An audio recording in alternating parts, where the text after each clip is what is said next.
even when you're preserving a survivor car like this 1926 Oakland that's been in my family since it was brand new, there are tons of little details that need to be taken care of. So today, Dad and I are going to be just going around and doing little stuff that's been neglected that just needs to be taken care of. And I'm not even totally sure what all that is, but you're spending the day here in the shop with me, so let's do it. I'm Mike, and this is My Car Shop. So the first thing we're doing, I'm doing anything other than walking around with a camera. There's duct tape on the bumper from where I think we had taped the mud flap up there. Oh. So I think that's what that was from. So we're just going around cleaning stuff up like that. Just probably should take that mud flap right off of there, actually. Yeah, the other one's missing, so. Oh, okay. I don't think that's anything original, so we'll do that today. That's the kind of stuff we're doing, just that piddly little detail stuff. If we have enough time, we'll try to give it a bath. And I just took care of I had mounted the camera mount wrong for the rear view camera, so I fixed that, got it mounted properly. I had the bracket on the outside of the license plate instead of inside. And so all kinds of wonderful things. And also we're going to look into today the not replacing it today, but the rubber for the running boards. Mm-hmm. We'll get that measured and see if somebody offers it in bulk. Okay. So sounds good. Okay, so Dad is getting the duct tape off of here. We're not taking the duct tape off of here because right now that's the gasket for that. We got some more here to do. And I've been cogitating on running board material. We noticed that this running board here is about 1/4 inch wide with a 1/16 inch wide bead, and the one over here is like 1/8 inch wide with 16 wide bead. Not even really. So we think this running board cover on this side probably was replaced. It would make sense this would be the one that would wear the most with somebody getting in and out of it all the time. So we're going to get online and see if we can find the material like on the other side. And this is going to be a winter project, but at least we'll have the material so that when winter gets here next week, we'll be ready for it. Yeah, and that you figure is like a step plate because it... Yeah, you can see it was worn and worn and worn, so they patched in a piece here and then finally put a step plate on it. That's not original as far as we know. From other pictures, I haven't seen that on there unless it was an option. So anyway, that's we want to get that just to protect these boards so that they're not exposed wood and stuff like that. So it's not so much about restoration as it is just protecting the wood from further deterioration. I had spent all kinds of time getting these headlights polished up before, and they're already deteriorating. So I'm going to grab my can of Super Clean and hit it with that and see if we can get that cleaned up a little bit. Maybe we'll need to use polish, but we'll do it super fast and super easy first.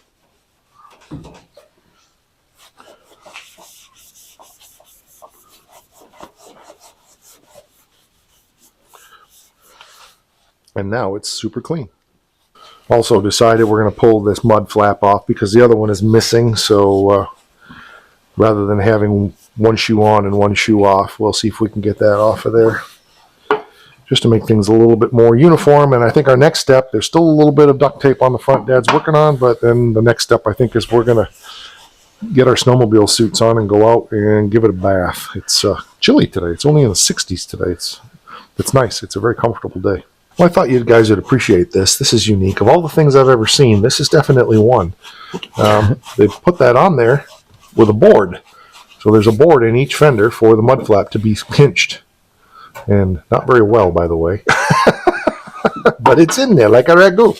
Well, it's a good thing I took that off because it's got 4 nails holding that to that board. Now I understand why it was in there. So they bolted the board to the fender and nailed the running board or the rubber, which is interesting, the same rubber that's on the running board on that side. Oh, okay. So there we go. All right, I'll get that pulled off of there. We'll put that board back in there for future. And there's a little reflector on the bottom? Yep, what's left of one. Little tin reflector. And the piece of wood there was to hold the reflector. Oh, yeah, okay, that's why there. I noticed there was wood on the bottom, but I didn't realize why. Okay. Okay, wow. Yeah. Very ingenious. Yeah. All right, we've got it here at the Our Place Homestead Car Wash. So we're going to give it a good scrub down and get the top clean so we can let that dry, and next time then we can get that top conditioning done on that part. Just wash off the tree sap and as many years of grime as we can. So yeah, that's next. Okay, so Dad's working his way around the front now. One thing I did, we've hit all of the lower body with super clean, and it's really, as you can just see the brown grime running off, so that's good. I also took an SOS pad, which is double aught steel wool with soap in it, and I just gently went over this door, both of these doors. There was a huge amount of oxidization there. The doors were almost a different color than the rest of the car.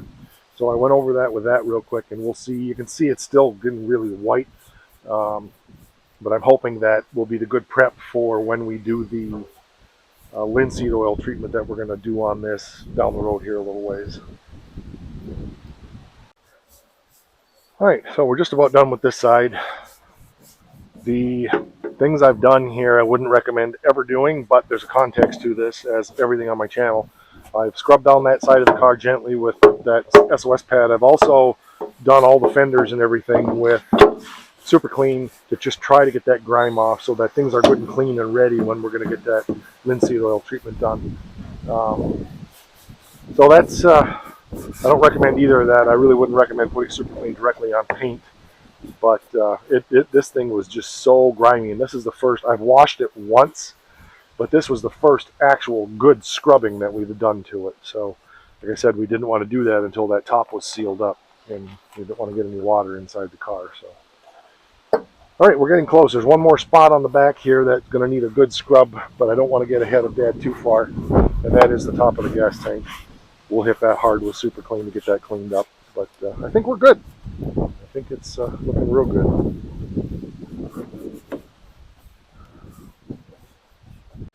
I was just commenting to Dad that now that we actually cleaned these things, you can see just how much paint is actually missing on these fenders. It's pretty crazy. Grandpa's slop over, that we never saw that before. All kinds of gray drips from where when he painted the car. Yeah, it's funny now that the dirt's gone and just see how much of that paint is gone. But that's going to look really amazing once you get linseed oil treatment on it.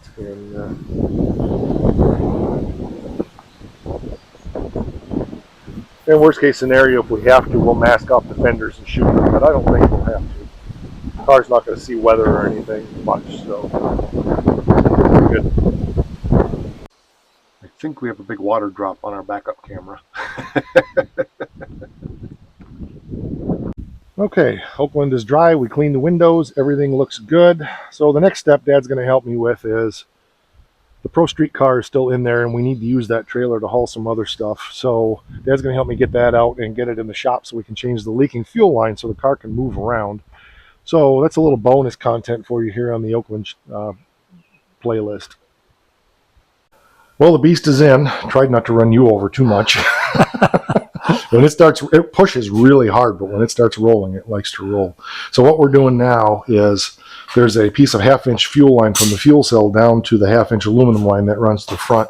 And from all the racing fuel alcohol, it's rotten and leaking. So I hope that's what it is. So we can't start the car because it drips right in front of the muffler. So we're going to get that changed. So hopefully this car will be mobile again and we can move it around instead of pushing it, because it's not fun, as Dad can attest. And there is our stick, because it's no longer rubber hose. It's stiff as a board. And it was leaking right there. You can see those two little splits. Probably lost $300 worth of racing fuel in 2 seconds there. So the new one's all cut and ready to go in. We'll get her in there.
Well, I guess that was kind of a hybrid episode of mostly Oakland with a little GTS, but that's typical of spending a day here in the shop. And we got a lot of progress on the Oakland Dawn, and it's nice and clean now. And so it's ready for us to get the top conditioner put on the other part of the top that we didn't do. And maybe we'll get that linseed oil treatment done. We do need to put some front wheel bearings on it. So there's a few things to do. It'll be a couple weeks before Dad's able to get back. But getting the GTS running again, that's a big step forward. And I did go out and, put some black lines on the road because they matter. All right, we will catch you on the next one. Thanks for being here.